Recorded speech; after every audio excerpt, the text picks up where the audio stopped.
এই তোরটা যেতে পারছে না দাঁড়া এই দড়িটাকে ঠিক করে নেয় তারা হলো ওর কাছে কি একজন দাঁড়া আর বলতো ব্যাপারটা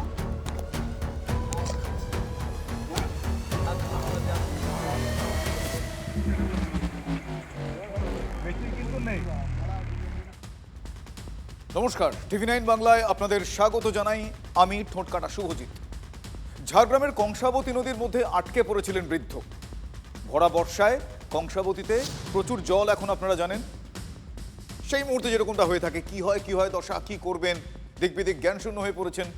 স্থানীয় মানুষজন সেই সময় পুলিশকে খবর পাঠান। লালগড় থানার পুলিশ তড়িঘড়ি সেখানে আসে। তারাই জলে নেমে ওই বৃদ্ধকে উদ্ধার করেন। যে ছবিটা এই মুহূর্তে আপনারা দেখছেন, জল এখানে প্রতীকী, সিম্বলিক। জলে অনেকেই আছেন, জলে অনেকেই থাকেন। সবাইকে উদ্ধার করতে প্রশাসনিক তৎপরতা আমরা দেখি, বা যদি বলি সবাইকে উদ্ধার করতে প্রশাসনিক তৎপরতা আমরা দেখতে পাবো। তো দেখুন, যদি তারিখের হিসেব করি, পুজো আসন্ন, সাকুল্যে আর হয়তো মাস দুয়েক বাকি আছে। কয়েকদিনের মধ্যেই আমার আপনার অনেকের বাড়িতেই পুজোর কেনাকাটাও শুরু হয়ে যাবে হয়তো। ভাবুন তো, এমন একটা সময় নিজেকে বা নিজেদের সেই জায়গায় দাঁড় করান তো। ভাবুন তো, এমন একটা সময় যদি কেউ এটা জানতে পারেন যে তার চাকরিটা নেই, তার চাকরিটা আদৌ আসে কিনা তিনি জানেন না, তার বেতন বন্ধ হয়ে যেতে পারে, এমন একটা ভয় আশঙ্কা যদি তাকে দুহাত ছড়িয়ে গ্রাস করতে আসে, কি অবস্থা হয় ভাবুন তো। মনের অবস্থাটা কি হতে পারে। যাদের কথা বলছি তারা আবার ঘরপোড়া গুরু বলা যায়। ফলে এমন সিঁদুরে মেঘ না ডরিয়ে উপায়ান্তর নেই। তারাও রাজ্যের সর্বোচ্চ প্রশাসনের দিকে তাকিয়ে রয়েছেন। ওই একটা সুরাহা যদি হয়, যদি জল থেকে কেউ একটা এসে তাদের উদ্ধার অন্তত করে। কিন্তু উদ্ধার হওয়ার পরিবর্তে আরো তলিয়ে যাওয়ার জোগাড়। সিচুয়েশন এমনটাই। 2016 সালের এসএলএসটি চাকরিহারাদের কথা আমি এতক্ষণ ধরে বলছি। তাদের সিচুয়েশনটা আমি আমার মতন করে বোঝার চেষ্টা করলাম, আপনারা হয়তো অনেকেই রিলেট করতে পারলেন। তৃণমূল সরকার এন্তার দুর্নীতি করেছে, আর সেই পাপের ফল ভোগ করতে হয়েছে 26,000 শিক্ষক এবং শিক্ষাকর্মীকে। নতুন করে তারা পরীক্ষাও দিয়েছেন, ধাপে ধাপে প্রক্রিয়াগুলো এগোচ্ছিল, একটা আশার আলো টিম টিম করে চলছিল, তারা দেখছিলেন। গত সেপ্টেম্বর মাসে পরীক্ষা হয়েছে, এবছর জানুয়ারি মাসে মেধা তালিকা বেরিয়েছে, ভেরিফিকেশন হয়েছে। যাদের ভেরিফিকেশন শেষ তাদের সুপারিশপত্র দেওয়াও শুরু করে দিয়েছিল এসএসসি। কিন্তু শেষ বেলায় আবার একটা বড় সড় ধাক্কা। সুপ্রিম কোর্টের নির্দেশ ছিল 31শে অগস্টের মধ্যে নিয়োগ প্রক্রিয়া শেষ করতে হবে। সুপ্রিম কোর্টের দেওয়া শর্ত অনুযায়ী ততদিনই চাকরিহারা শিক্ষকরা স্কুলে যেতে পারবেন, ততদিনই চাকরিহারা শিক্ষকরা বেতন পাবেন। এর মধ্যে আচমকা একটা বজ্রপাত, নিনামেঘে বজ্রপাত থেকে বললে বোধহয় কম বলা হবে। চাকরিতে সংরক্ষণের নতুন নীতিকে কেন্দ্র করে ভেরিফিকেশন প্রক্রিয়ায় স্থগিত করে দিল এসএসসি। এতে কিন্তু শুধু চাকরিহারারাই নন, বিপাকে পড়লেন যারা ফ্রেশার তারাও, যারা 9 বছর পর এসএসসির চাকরির পরীক্ষায় বসার সুযোগ পেয়েছিলেন তারাও। পুজোর আগে নতুন চাকরি পাওয়ার আশা বলা যায় বিষ বাউজলে। আমাদের এডুকেশন বিটের রিপোর্টার সুমন মহাপাত্র, তার প্রতিবেদন দেখতে হবে ওটা বিষয়টা বুঝতে গেলে। দেখুন তাহলে কি গিয়ে দাঁড়ালো, আবার এই এসএলএসটি নিয়োগ প্রক্রিয়া তা কিন্তু থমকে গেল। 2025 সালে সুপ্রিম কোর্টের নির্দেশে এই নতুন করে পরীক্ষা দেওয়া হয়েছিল বাতিল হওয়া শিক্ষকদের। তার সাথে নতুনরাও পরীক্ষা দিয়েছিলেন এবং তারা প্রত্যেকেই নিয়োগের আশা করছিলেন। কিন্তু আগস্ট মাসের মধ্যে যে নিয়োগ শেষ করার ডেডলাইন ছিল সেই নিয়োগ আটকে গেল। কবে হবে এখন কোনো উত্তর নেই। সুপ্রিম কোর্টের কাছে সময় কেনা হবে। সুপ্রিম কোর্ট নির্দেশ দিলে বেতন থাকবে, সুপ্রিম কোর্ট নির্দেশ না দিলে বেতন থাকবে না। অন্যদিকে সুপ্রিম কোর্ট কি আদৌ ডেডলাইন এক্সটেন্ড করবে, তারা কি সময় দেবে এসএসসিকে, এটাও বড় প্রশ্ন। এবং এই জায়গায় দাঁড়িয়ে একদিকে বঞ্চিত হয়ে যারা পড়ে রয়েছেন রাস্তায় তারা তো আছেনই, তারা এই পরীক্ষায় বসার সুযোগ পাননি। যারা চাকরি হারিয়েছিলেন তারা বঞ্চিত হয়ে রয়েছেন, তারা অনিশ্চয়তায় ভুগছেন। এই 2025 সালে যারা নতুন করে পরীক্ষা দিলেন তারাও কিন্তু আস্তে আস্তে বঞ্চিতদের তালিকায় নাম লেখাচ্ছেন, তাদেরও অপেক্ষার দিন বাড়ছে। ফলে এই পুরো প্রক্রিয়া থমকে যাওয়ায় এসএসসি, রাজ্য এদের কিন্তু সুপ্রিম কোর্টের মুখাপেক্ষী হতে হবে এবং সুপ্রিম কোর্টের কাছে সময় চাইতে হবে। এবং যা পরিস্থিতি, তাতে গ্রুপ সিডি কর্মীরা যারা বেতন পাচ্ছেন না, তারা কবে বেতন পাবেন তা নিয়ে কিন্তু কোনো সদুত্তর আপাতত নেই। সত্যি আপাতত কোনো সদুত্তর নেই। সুপ্রিম কোর্ট 26,000 চাকরি বাতিল করার পর মধ্যশিক্ষা পর্ষদ শীর্ষ আদালতের দ্বারস্থ হয়। এত শিক্ষক চলে গেলে কে পড়াবেন বলুন তো? স্কুল কি করে চলবে? পড়ুয়াদের ঢাল করে চাকরিহারা শিক্ষকদের নতুন নিয়োগ পর্যন্ত চাকরিতে রেখে দেওয়ার আবেদন পর্ষদ করেছিল। সুপ্রিম কোর্ট সেই আবেদনে সাড়াও দিয়েছিল।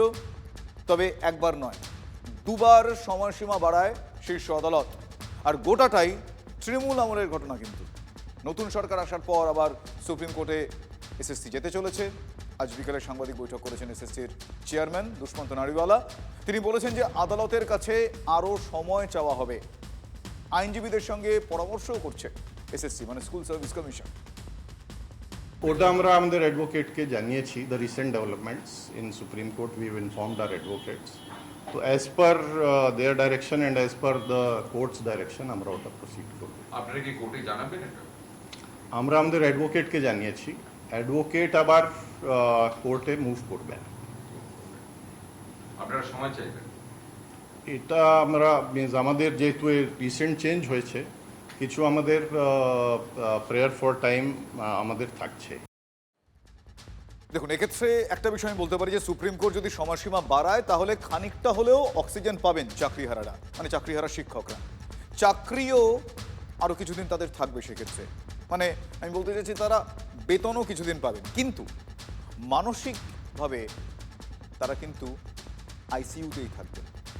মনের অবস্থা তো এমনটাই হবে, হাসপাতাল থেকে ছাড়া পাবেন না, মানসিক পরিস্থিতি এমনটাই হবে। ফ্রেশারদের অবস্থাও অত্যন্ত খারাপ। নিয়োগ প্রক্রিয়া যতদিন না শেষ হবে ততদিন চাকরিও জুটবে না। ফলে সিচুয়েশনটা বোঝার চেষ্টা করুন। যারা বেকার তারা কিন্তু বেকারই থাকছেন এই পরিস্থিতির প্রভাবে। ভাবুন, যারা ভাগ্যে বিশ্বাস করেন তারা ভাববেন বা তারা বলবেন যে সত্যি ভাগ্যের কি পরিহাস। আজই খবর এসেছে বিধায়কদের পেনশন প্রায় 2 টাইমস দ্বিগুণ হতে চলেছে। মানে প্রাক্তন বিধায়ক হিসেবে পার্থ চট্টোপাধ্যায়ের হাতে বেশি টাকা আসতে চলেছে। কিন্তু পার্থ চট্টোপাধ্যায়ের শিক্ষা দপ্তর যাদের ক্ষতি করে দিল তাদের বেতন বন্ধ হয়ে যাওয়ার জোগাড়। ভাবুন কি ধরনের কোইন্সিডেন্স একে বলবেন। কেউ আশা রাখছেন, কেউ হতাশ হয়ে পড়ছেন, মানে বড্ড হতাশ হয়ে পড়ছেন। 2 চাকরিহারা শিক্ষকের প্রতিক্রিয়া শুনুন, দেখুন, ফিল করুন।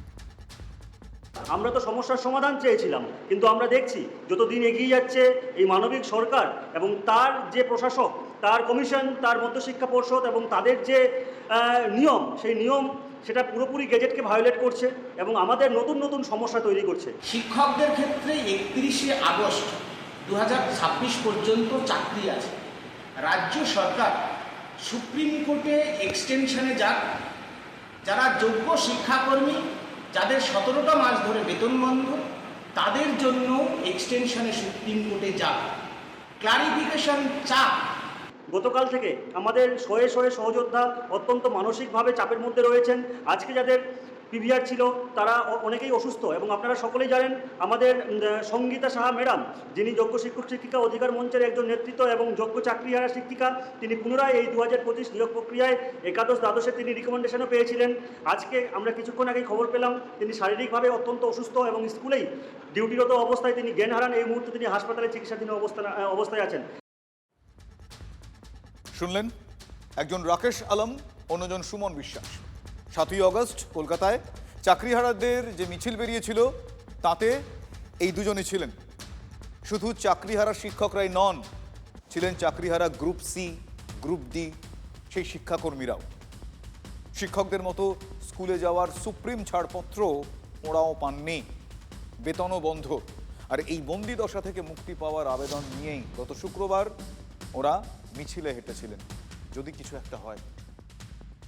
আবারও পথে যোগ্য শিক্ষক শিক্ষিকারা এবং বন্দি দশা থেকে তাদের মুক্তি দিতে হবে, এভাবেই প্রতীকীভাবে তারা সেজে এসেছেন। মুখ্যমন্ত্রীর কাছে এইটুকু আবেদন রাখবো, বিগত সরকার যেভাবে আমাদেরকে বন্দি করতে চেয়েছিলেন সেই বন্দি দশা থেকে আপনি এবং যত মাননীয় প্রধানমন্ত্রী, শিক্ষামন্ত্রী, স্বরাষ্ট্রমন্ত্রী সবাই আপনারা প্রত্যেক যোগ্যদের পাশে থেকে প্রত্যেকের যে ওএমআর রয়েছে সেটাকে নিয়ে সুপ্রিম কোর্টে গিয়ে অন্তত প্রত্যেক যোগ্যদের তাদের সম্মান ফিরিয়ে দেবেন। আসলে সুমনরা চেয়েছিলেন মুখ্যমন্ত্রীর সঙ্গে একবার অন্তত বসতে। আজকে যদি মাননীয় মুখ্যমন্ত্রী আমাদের সাথে এই সমস্যা সমাধানের জন্য আলোচনায় বসেন, আমরা খুবই মুখ্যমন্ত্রীর প্রতি আমরা চিরকৃতজ্ঞ থাকব। আমাদের কোনো পলিটিক্যাল অ্যাম্বিশন নেই, কিন্তু অন্যথায় আমরা যে কালমিনেটিং পয়েন্ট বলেছি, অনির্দিষ্ট কালের জন্য আমরা আমরণ অনশন এবং অবস্থানে বসবো। পুলিশ যদি আমাদের মারে আমরা মার খাবো, আমরা দাবি না মিটে বাড়ি ফিরবো না। সেদিন আন্দোলনকারীদের অনেকেই গ্রেফতার হয়েছিলেন, মনে পড়ছে? ঠিক 3 দিন পর আকাশ ভেঙে পড়ল মাথায়। নিয়োগ প্রক্রিয়াটাই জাস্ট থমকে গেল। এখানেই প্রশ্ন, কেন থমকালো? 17% ওবিসি সংরক্ষণ, এই সূত্রে তৃণমূল আমলে নিয়োগ বিজ্ঞপ্তি বের করেছিল এসএসসি। নতুন সরকার আসার পর নতুন সংরক্ষণ নীতি তৈরি হয়েছে। ওবিসি সংরক্ষণ 7%, 7%। সেই নীতিতেই এসএসসি নিয়োগ চায় সরকার। তার জন্যই প্রক্রিয়া আপাতত স্তব্ধ। আমরা শুধু চাকরিহারা এবং মেধা তালিকায় থাকা ফ্রেশারদের কথা বলছি, এটা মাথায় রাখতে হবে। এর বাইরেও আরেক দল রয়েছেন যারা মেধা তালিকায় ঢুকতে পারেননি। তারা কোথায় রয়েছেন? অপেক্ষায়, ওয়েটিং লিস্টে। আজ তারাও এসএসসির অফিসে এসেছিলেন তাদের দাবি সনদ নিয়ে। আমরা আজকে সেক্রেটারি স্যারের কাছে সেকেন্ড এসএলএসটির ওয়েটিং ক্যান্ডিডেট হিসাবে ভ্যাকেন্সি বাড়ানোর জন্য একটা ডেপুটেশন দিতে এসেছি। কি কারণে? ভ্যাকেন্সি বাড়ানোর জন্য, যেহেতু গেজেটে লেখা আছে আপ টু ডেট ভ্যাকেন্সিতে নিয়োগ করার ব্যাপারটা, তো পূর্ববর্তী সরকার সেটা দেয়নি। তো সেই কারণে আমরা বর্তমান সরকারের কাছে আমরা এই আবেদনটা রাখতে এসেছি যে আপ টু ডেট ভ্যাকেন্সিতে আমাদের এই নিয়োগটা সম্পন্ন হলে ওয়েটিং ক্যান্ডিডেট প্রচুর চাকরি পাবে। চলতি নিয়োগ প্রক্রিয়া শেষ হলে তবেই ওয়েটিং লিস্টে প্রার্থীদের প্রসঙ্গ সেক্ষেত্রে আসবে, এটা সবারই জানা। This is the system. রাজ্যের মুখ্যমন্ত্রী শুভেন্দু অধিকারী তিনি বলছেন যে স্বচ্ছতার সঙ্গে নিয়োগ হবে, আর একটু টাইম তিনি চাইছেন, আর একটু সময় দিতে বলছেন। সব প্রসেস শেষ হয়ে যাওয়ার পরে আমাকে এবং মন্ত্রী বিধায়কদের ডাকবেন, আমরা একটু এমপ্লয়মেন্ট লেটারগুলো তুলে দিতে চাই আপনাদের সামনে। এর থেকে বেশি কিছু আমাদের চাওয়া নেই। আপনারা দেখবেন কিভাবে স্বচ্ছতার ভিত্তিতে নিয়োগ হয়। এখানে সব প্রাইমারি স্কুলে দেখবেন সিপিএম তার ক্যাডার ঢুকিয়েছে। সিপিএম এর আমলে সিপিএম ঢুকিয়েছে ক্যাডার, আর তৃণমূল বিক্রি করেছে চাকরি।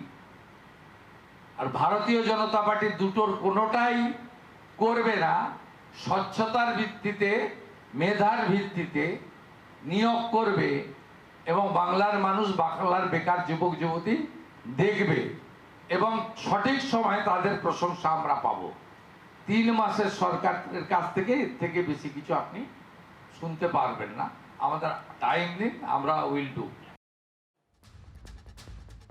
এ রাজ্যের শিক্ষার বড়ই দুরবস্থা, এ কথা অস্বীকার না করে পারা যাবে না। উত্তর কলকাতার একটা স্কুলে সেখানে একাধিক পড়ুয়া অসুস্থ হয়ে পড়ল। কি উপসর্গ? মাথা ব্যথা, বমি, এই সমস্ত সমস্যা নিয়ে তারা হাসপাতালে ভর্তি। কি কারণ? এখনো পর্যন্ত সন্দেহ যে স্কুলের জলেই কিছু একটা সমস্যা হয়েছে। একজন বা দুজন নয়, অসুস্থ একসঙ্গে 30 ছাত্রী। হাত পা ঝিনঝিন করছে আর গা বমি করছে, গা হাত পা কি ঠান্ডা হয়ে যাচ্ছে। জলের সমস্যা হতে পারে, অন্য কিছু না, জল নেই। উত্তর কলকাতার দেশবন্ধু পার্কের ভিতরে প্রায় 70 বছরের পুরনো পার্ক ইনস্টিটিউশন ফর গার্লসের ঘটনায় তীব্র চাঞ্চল্য। সোমবার রাতে প্রথমে 24 জন ছাত্রীকে ভর্তি করা হয় আরজিকর মেডিকেল কলেজ হাসপাতালে, পরে আরও 2 জন। এরপর মঙ্গলবার আরও 4 জন ছাত্রী অসুস্থ। সব মিলিয়ে অসুস্থ পড়ুয়ার সংখ্যা বেড়ে 30। খাবার থেকেই বিষক্রিয়া নাকি পানীয় জল থেকে সমস্যা? এই প্রশ্নের উত্তর খুঁজতেই মঙ্গলবার স্কুলে পৌঁছে যায় স্বাস্থ্য দফতর, কলকাতা পুরসভা এবং NIRBI এর টিম। স্কুলের জলাধার থেকেও সংগ্রহ করা হয় নমুনা। কোনো একটা ফুড ব্রন হয়েছে আশা করছি। ফুড স্যাম্পলগুলো সব কটাই নেওয়া হয়েছে। স্কুলের রান্নাঘরেও দেখা যায় উদ্বেগের ছবি। রাঁধুনিদের দাবি ট্যাঙ্কের জমা জল দিয়েই রান্না হয়।